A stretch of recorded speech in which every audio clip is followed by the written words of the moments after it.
नमस्कार मित्रों, देसी ट्यूशंस में आपका स्वागत है। इस वीडियो में हम सीखने वाले हैं 9th standard Maharashtra board new syllabus science का 14 चैप्टर, जिसका नाम है सब्सटेंसेस इन कॉमन यूज। ये इसका तीसरा वीडियो है। आगे बढ़ने से पहले मेरी आपसे रिक्वेस्ट है कि प्लीज़ मेरे वीडियो को लाइक कीजिए, अपने दोस्तों के साथ भरपूर शेयर कीजिए। कुछ डाउट्स हो तो नीचे कमेंट कीजिए, मेरे चैनल को सब्सक्राइब कीजिए। अगर आप मेरे दूसरे वीडियोस देखना चाहते हो तो मैंने उनके लिंक डिस्क्रिप्शन में शेयर की है, वहाँ पर जाकर आप मेरे दूसरे वीडियोस भी देख सकते हैं। तो चलिए शुरू करते हैं।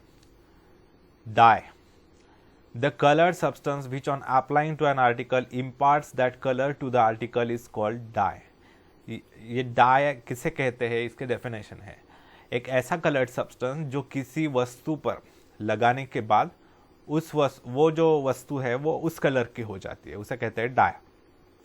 Generally a dye is soluble in water and insoluble in oil। Mostly क्या होता है कि डाइज जो होते हैं वो वाटर सोल्यूबल होते हैं लेकिन ऑयल में इनसोल्यूबल होते हैं। ऑफन अ मॉडर्न has to be used to fix the colour after dyeing a cloth. कपड़े को डाइंग करने के बाद, कपड़े को कलर लगवाने के बाद मॉडर्न यूज करना पड़ता है ताकि वो कलर पक्का रहे। कई बार आपने देखा होगा कपड़े पानी में भिगोने के बाद उनका रंग सारा चला जाता है, तो वैसा ना हो इसलिए मॉडर्न यूज किया जाता है। Plants are the main source of colour for preparing a natural die.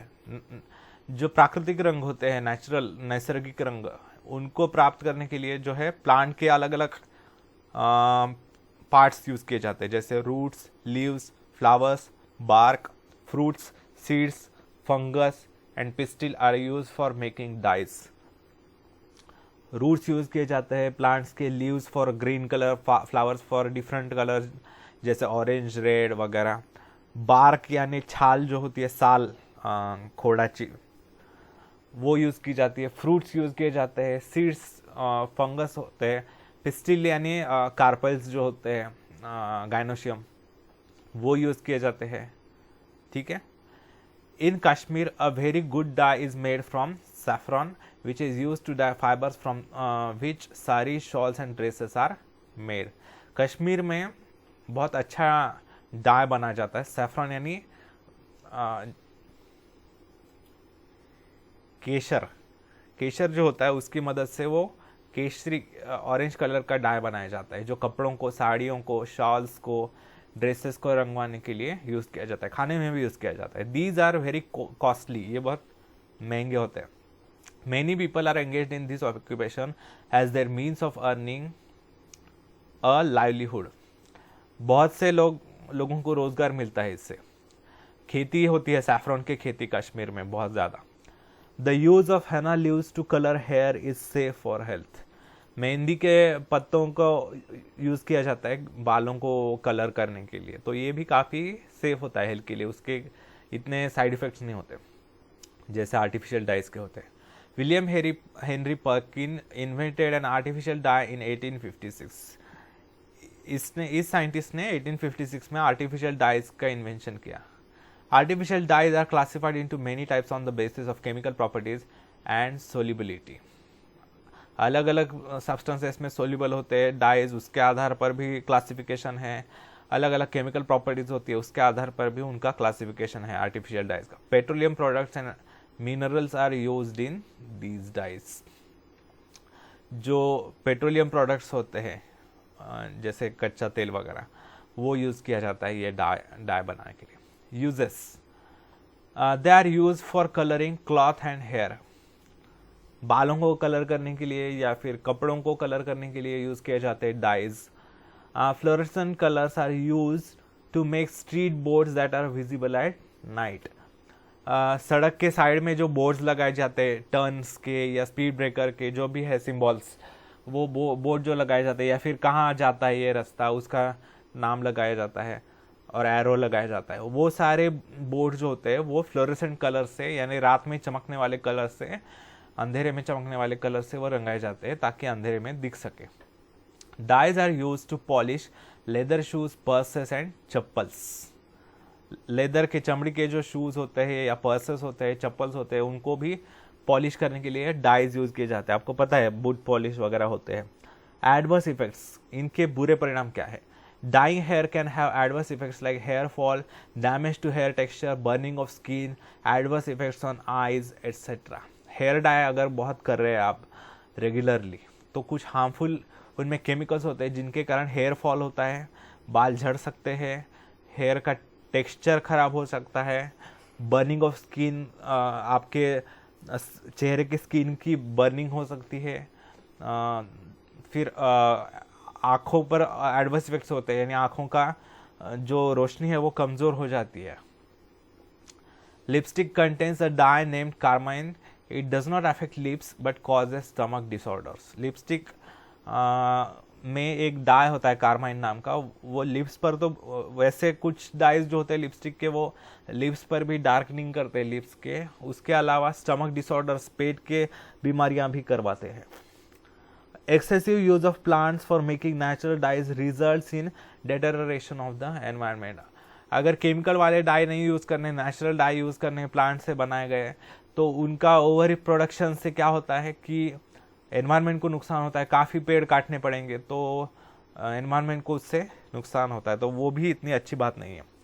Artificial colours, what problems do you get after playing colours on रंग पंचमी?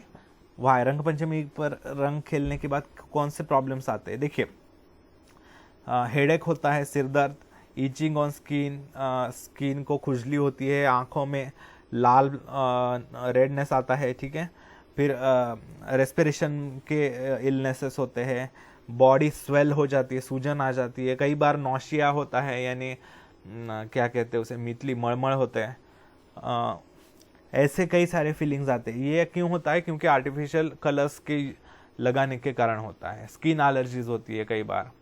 विच colours will you use to prevent the occurrence of these problems? तो ये problems को रोकने के लिए plant से बनाए गए नेचुरल कलर्स यूज किए जाने चाहिए, ठीक है।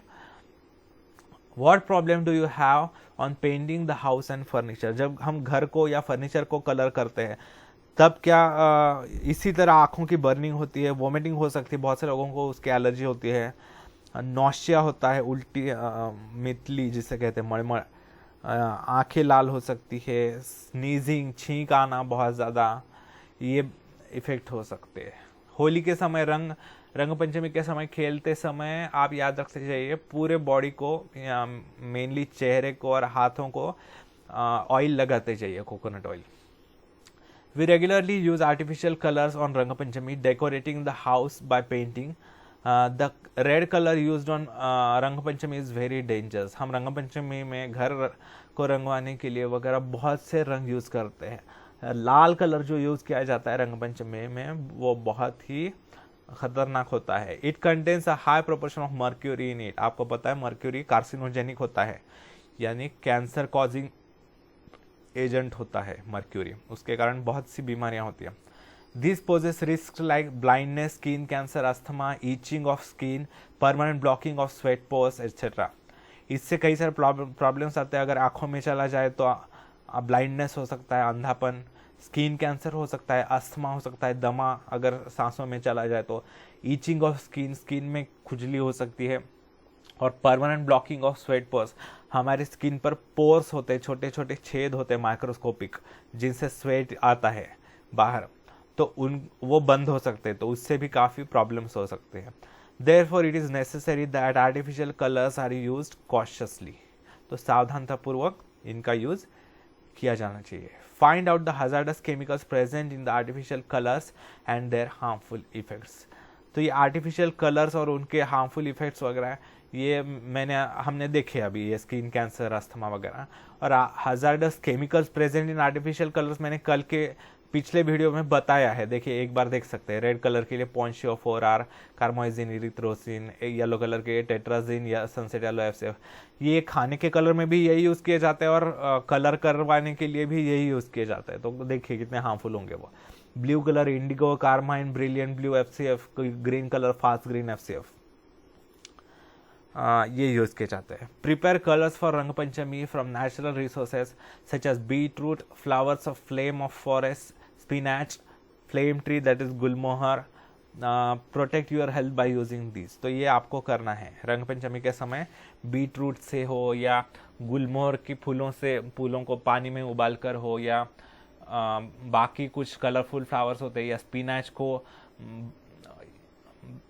बारीक उसका पेस्ट बनाकर हो, तो ऐसे कलर्स बनवाने हैं। ऑयल पेंट वगैरह वार्निश वगैरह यूज करते हो जो बहुत बुरी बात है हेल्थ के लिए।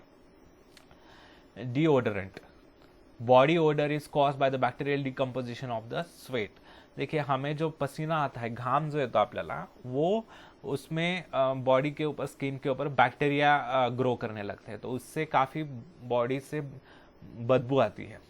अ deodorant is use to prevent this odour. Deodorant यानी ओडर को बंद करने वाला, कम करने वाला। Everybody likes a fragrant deodorant to remain fresh the whole day. तो ये सभी को पसंद होते हैं। School children use deo on a large scale. School के बच्चे तो बहुत यूज करते हैं।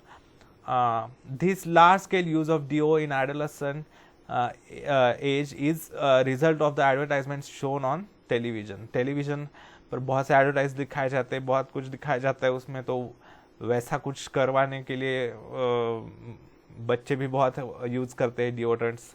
Deodorants contain parabens, that is methyl, ethyl, propyl, benzyl and butyl. ये काफ़ी हार्मफुल कंपाउंड्स होते हैं। And also alcohol in large proportions, alcohol भी होता है। Aluminium compounds and silica are also use. Aluminium के कंपाउंड्स भी हार्मफुल होते हैं जो डिओड्रेंट्स में यूज किए जाते हैं। फर्स्ट होता है, 3 तरह के डिओड्रेंट्स होते हैं। पहला है ordinary deo. It contains a smaller proportion of aluminium, it decreases the odour of the sweat. थोड़े से मात्रा में एल्यूमिनियम होता है जो इतना हार्मफुल नहीं होता, जो ओडर, स्वेट का ओडर कम करने के लिए होता है, बदबू कम करने के लिए पसीने की, घामाचा। दूसरा होता है antiperspirant deo. This decreases the extent of sweating. ये एंटीपर्स्पिरेंट यानी पसीना आना ही कम कर देते हैं ये डिओ। तो स्वेटिंग अगर कोई व्यक्ति ज़्यादा कर रहा है तो उसको क्या किया जाता है, उसके स्वेट पोर्स यानी स्किन के जो छेद होते हैं, पोर्स, वो बंद कर देता है ये एंटीपर्स्पिरेंट डिओ, तो इसके कारण पसीना नहीं आता। It contains about 15% of aluminium chlorohydrate. It clogs the sweat pores on the skin. Skin पर जो स्वेट पोर्स होते हैं उनको बंद कर देता है, वो ब्लॉक कर देता है, उसके कारण स्वेटिंग इतनी नहीं होती। थर्ड है clinical deo. Some people sweat heavily and it has harmful effects on the skin. कुछ लोग बहुत ज़्यादा स्वेटिंग होती है, उनको बहुत ज़्यादा पसीना आता है, पूरा गीले कपड़े हो जाते हैं, तो clinical deo is made for such people. तो डॉक्टर्स उनको रिकमेंड करते हैं कुछ डिओड्रेंट्स, तो उनको कहा जाता है clinical deo. It contains 20 to 25% aluminium. It is use during the night. Night के समय, सोते समय ये किया जाता है अप्लाई। 20-25% होता है aluminium. Harmful effects, aluminium zirconium compounds are the most harmful chemicals in the deodorant. Disorders like headache, asthma, respiratory disorders, heart disease are likely to occur without our knowledge. इससे कुछ बीमारियां हो सकती है, जैसे सिर दर्द हो गया, अस्थमा हो गया, दमा, फिर रेस्पिरेटरी डिसऑर्डर्स, सांस लेने की कई सारे तकलीफ़ें, फिर हार्ट डिसीजेस भी हो सकते हैं इसके कारण, और हमें पता चले बिना। There is a possibility of various skin disorders and also skin cancer due to aluminum chlorohydrates. तो ये एल्यूमिनियम क्लोरोहाइड्रेट्स के बहुत ज़्यादा आप डेली बहुत ज़्यादा लगा रहे हैं डिओड्रेंट, तो उससे स्किन कैंसर भी हो सकता है, बाकी स्किन डिसऑर्डर्स भी हो सकते हैं। Teflon, Teflon is used for coating cooking utensils and industrial equipment to avoid sticking. जो नॉन स्टिक कुकवेयर होते हैं, नॉन स्टिक बर्तन, उन पर कोटिंग लगवाई जाती है, टेफ्लॉन कोटिंग, या फिर कार के ऊपर भी कोटिंग, देखिए ऐसे टेफ्लॉन कोटिंग करवाई जाती है ताकि स्क्रैचेस ना हो, उस पर कुछ चिपके ना, इसलिए। It is the polymer of tetrafluoroethylene. Roy J Plunkett discovered it in 1938. It's chemical name is polytetrafluoroethene, that is C2H4N times. तो ये एक पॉलीमर है, वो अप्लाई किया जाता है, जिस सरफेस पर वो अप्लाई किया जाता है वो नॉन स्टिक बन जाता है, उस पर कुछ चिपकता नहीं है। What is the property of Teflon of which it is used in non stick ware? Non stick बर्तनों में यूज करने का ये कारण ये है कि वो वाटर एंड ऑयल रिपेलेंट होता है।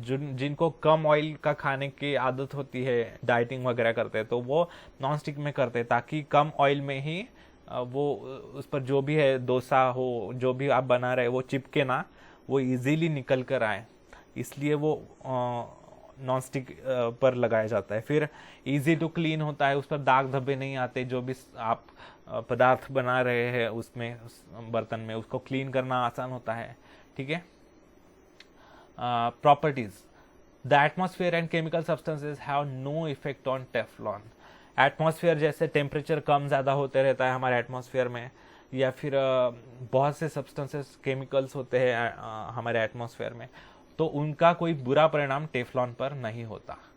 Neither water nor oil will stick to Teflon coated articles. ना ऑयल चिपकता है ना पानी चिपकता है, तो ये नॉन स्टिक बन जाता है, स्मूथ बन जाता है। High temperatures do not affect Teflon as its melting point is 327 degree Celsius. High temperature पर भी इतना परिणाम नहीं होता उस पर, 327 डिग्री सेल्सियस इसका मेल्टिंग पॉइंट है। तो ये कुकवेयर्स में भी यूज किया जाता है। Teflon coated articles are easy to clean.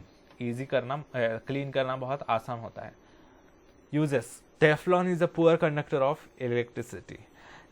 Teflon जो होता है वो पुअर कंडक्टर ऑफ इलेक्ट्रिसिटी होता है,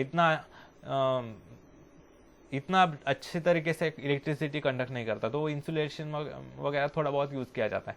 therefore Teflon cladded wires and parts are used in high technology electronics instruments. तो इलेक्ट्रॉनिक इंस्ट्रूमेंट्स में जो वायर्स होते हैं उन पर टेफ्लॉन कोटिंग की जाती है ताकि वो उनमें से इलेक्ट्रिक करंट जो है वो बाहर ना निकले। It is use for making non stick kitchen ware. Non stick जो पैन्स वगैरह होते हैं वो उनको बनाने के लिए भी यूज किया जाता है। The coloured metal sheets of 2 wheelers and 4 wheelers are given a Teflon coating to protect them from damage due to high temperature and rain. तो बहुत बारिश से जंग लग जाता है या फिर बहुत टेम्परेचर से भी एडवर्स इफेक्ट्स होते हैं, 4 व्हीलर्स हो या 2 व्हीलर्स हो, तो उन पर नए जब लेते हैं आप तब उसको उस पर टेफ्लॉन कोटिंग करवा के दी जाती है एक्स्ट्रा चार्जेस लेकर। नेक्स्ट है powder coating. Powder coating is a method of applying a layer harder than paint on the surface of an iron object to prevent rusting. Powder coating किस लिए की जाती है? वो एक लेयर अप्लाई किया जाता है, लेयर लगाया जाता है, पेंट से मजबूत होता है वो आयरन के लोहे के वस्तुओं पर, ताकि उसका रस्टिंग ना हो, करोजन ना हो, यानी जंग गंजू नहीं ते म्हणून। In this method, a polymer resin, a pigment, and some other ingredients are mixed, mixed, cooled, and ground into a uniform powder. तो उसमें एक पॉलीमर रेजिन होता है। पॉलीमर क्या होता है आपको पता है, दूसरे चैप्टर्स में आपने सीखा है। फिर पिगमेंट यानी कलर्स होते हैं उसमें कुछ, और बाकी कुछ इंग्रेडिएंट्स मिक्स किए जाते हैं, मेल्ट करके उनको ठंडा किया जाता है और उनको पाउडर की जाती है उसकी। ठीक है। This powder is spread on the polish metal surface by electrostatic spray deposition, that is ESD। तो ये इलेक्ट्रोस्टैटिक स्प्रे डिपोजिशन टेक्निक की मदद से उनको मेटल सरफेसेस जो होते हैं, आयन के जो सरफेसेस होते हैं, उस पर स्प्रे करवाया जाता है और पॉलिश करवाया जाता है।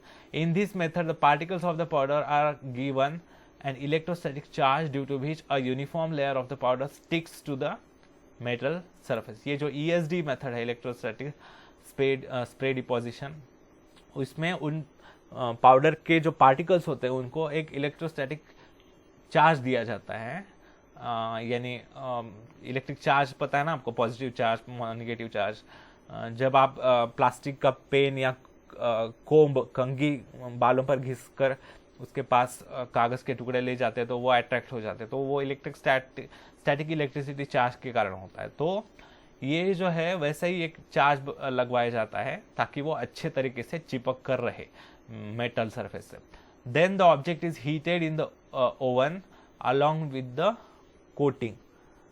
तो ओवन, ये ओवन है, ओवर नहीं है, ओवन में हीट किया जाता है भट्टी में, ताकि वो पक्की बैठ सके वो a chemical reaction occurs in the layer resulting in the formation of a long cross link polymeric chains. तो इससे क्या होता है, एक केमिकल रिएक्शन होती है और वो जो उसमें पाउडर का जो चिपकी हुई है वो उनकी आपस में लिंक्स हो जाते हैं, उनका बॉन्ड हो जाता है और वो लॉन्ग चेन्स बन जाती है जो अच्छी ब्रांचेस वाली होती है, जो पक्की होती है, चिपक कर बैठती है। This powder coating is highly durable, hard and attractive. तो ये बहुत लंबे समय तक रहती है, पक्की होती है और दिखने में भी अट्रैक्टिव होती है। Powder coating can be done on plastic and medium density fiber that is MDF board in day to day use as well. Powder coating कई सारे वस्तुओं पर की जाती है, जैसे प्लास्टिक के चेयर्स हो गए, जो भी होते हैं। उसके अलावा फाइबर के वस्तुओं पर भी अप्लाई किया जाता है। नेक्स्ट है एनोडाइजिंग। ये जो इलेक्ट्रोलाइसिस इलेक्ट्रोप्लेटिंग की तरह ही होता है anodising. A protective layer is formed naturally on the surface of aluminum metal by reaction with oxygen in air. हवा में जो ऑक्सीजन होता है उसके साथ रिएक्शन करवा के एल्यूमिनियम मेटल पर एक प्रोटेक्टिव लेयर बनवाया जाता है। In the anodizing process this layer can be made up of the desired thickness. तो ये जो है वो नेचुरली कई बार बन जाता है, लेकिन वो हमें अगर जानबूझकर करना है, जो प्रोटेक्टिव लेयर होता है, तो उसको हमारे चाहे जितनी थिकनेस से बनाना हो, कितना थिक चाहिए वो लेयर, वो लगाने के लिए एनोडाइजिंग यूज किया जाता है technique. Anodizing is done by electrolysis. जैसे मैंने इलेक्ट्रोप्लेटिंग बताया आपको, गोल्ड पॉलिश जो गोल्ड प्लेटेड ऑब्जेक्ट्स होते हैं ना, वैसे उन पर जैसे लेयर लगवाया जाता है। मैंने बताया आपको इलेक्ट्रोलिसिस के दौरान। Dilute acid is taken in the electrolytic cell and the aluminum article is dipped in it as the anode. Anode की स्थान पर, एनोड के स्थान पर वो एल्यूमिनियम की वस्तु लगाई जाती है, उसे वायर कनेक्ट किया जाता है और इलेक्ट्रोलाइट के तौर पर डाइल्यूट एसिड यूज किया जाता है और चार्ज बैटरी को कनेक्ट किया जाता है। When an electric current is passed, hydrogen gas is released at the cathode and oxygen gas at the anode. जब इलेक्ट्रिक करंट शुरू हो जाता है इलेक्ट्रोलाइटिक सेल में, तब एनोड के पास यानी एनोड के तौर पर क्या काम कर रहा है, वो एल्यूमिनियम की वस्तु, और वहां पर ऑक्सीजन गैस रिलीज होने लगता है और कैथोड के पास हाइड्रोजन गैस रिलीज होने लगता है इलेक्ट्रोलिसिस होने के बाद। Reaction with oxygen occurs and a layer of hydrated aluminium oxide is formed on the anode that is ion article. तो एनोड के पास एल्यूमिनियम का एक लेयर, एल्यूमिनियम ऑक्साइड का एक लेयर आ जाता है, ठीक है, उसके ऊपर। This layer can be made attractive by adding colour to the cell during electrolysis. तो इलेक्ट्रोलिटिक केमिकल में जो है यूज कर रहे हैं एसिड, उसमें कलर ऐड करके हम वो कलर उस पर चिपका सकते हैं ताकि वो और अट्रैक्टिव हो। We use anodized cooking utensils like griddles and cookers. Y?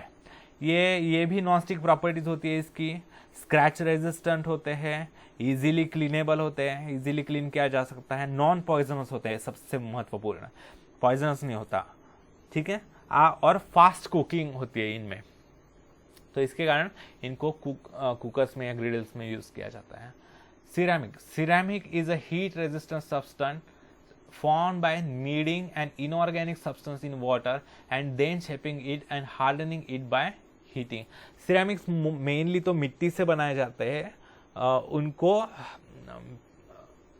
यानी नीडिंग, यानी जैसे हम आटे को गूंथते हैं ना, कणकेला जसं मळतो आपण पाण्यात भिजवून, वैसे उसको मिट्टी को पानी में भिगोकर गूंथा जाता है, पानी हो या दूसरा कुछ हो, तो उसको अलग अलग शेप्स बनाए जाते हैं और उनको हीट करके भट्टी में डाल के हार्ड बनाया जाता है। Pots made by a potter, Mangalore roofing tiles, construction bricks, pottery, terracotta articles are some examples of common ceramic articles that we see around. जो कुम्हार जो मटकियां बनाता है वो हो गए, या मंगलोर रूफिंग टाइल्स यानी कौलं असतात, गावाकडच्या घरांना कौलं असतात, वो होते हैं। उसके अलावा कंस्ट्रक्शन ब्रिक्स जो ईंटें होती है, विटा, उसके अलावा टेराकोटा आर्टिकल्स जो मिट्टी के डॉल्स वगैरह होते हैं वो बनाए जाते हैं सिरेमिक आर्टिकल्स की मदद से, यानी ceramic articles. This is how a ceramic article is made. तो सिरेमिक वस्तुएं कैसी बनाई जाती है वो देखिए। When clay is kneaded in water, shaped and then fired in a kiln at a temperature of 1000 to 1150 degrees Celsius, a porous ceramic is formed. तो मिट्टी को ठीक तरीके से पानी में भिगोकर उसको शेप दिया जाता है और वो भट्टी में हीट करवाया जाता है 1000 टू 1150 डिग्री सेल्सियस तक। उससे वो एक डेफिनेट शेप एक्वायर कर लेता है, उसे कहते हैं ceramic article. To overcome the porosity of fired object is covered with finely ground glass powder and suspended in water that is glazed and then fired again.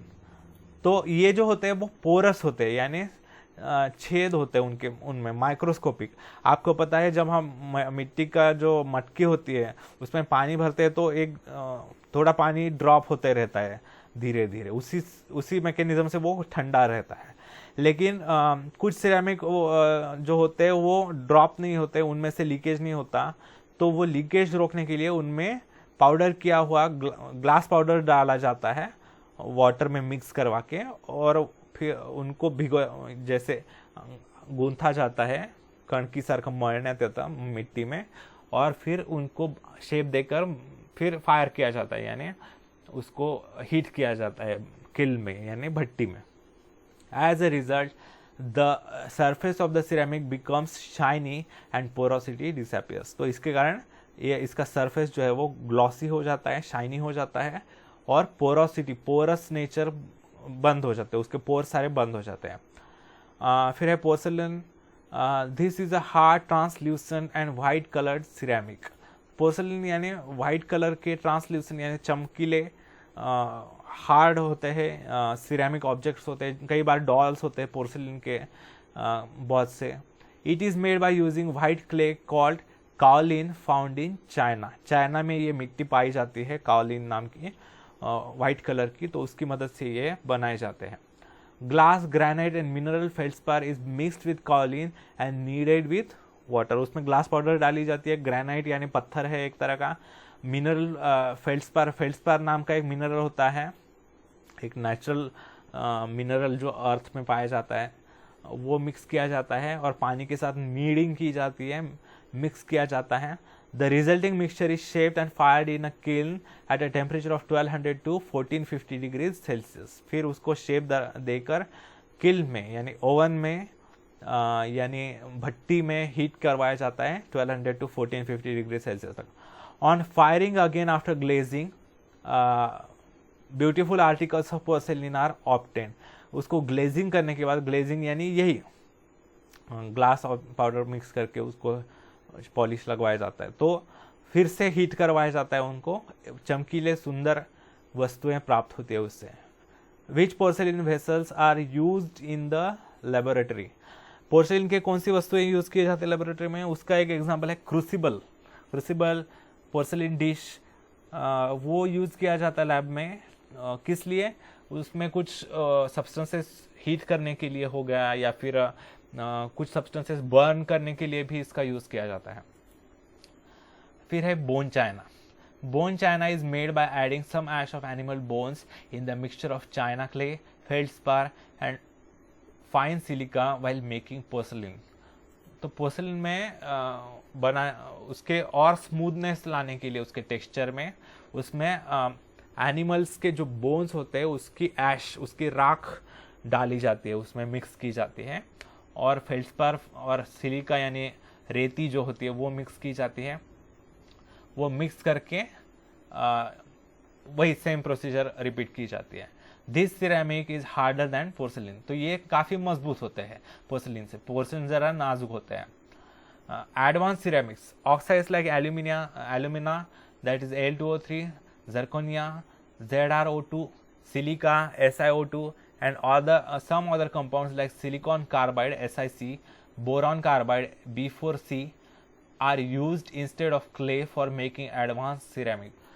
तो जो और ये तो हम डेली यूज़ के जो सिरेमिक ऑब्जेक्ट्स है वो देखें, लेकिन कुछ जो स्पेशल पर्पजेस के लिए किए जाते हैं, जैसे इलेक्ट्रिकल पोल्स के ऊपर जो ब्राउन कलर की डिशेस होते हैं वो हो गए, वो लगवाने के लिए जो सिरेमिक्स लगते हैं वो तो ऐसे नहीं चलेंगे, वो ज़्यादा मजबूत लगेंगे।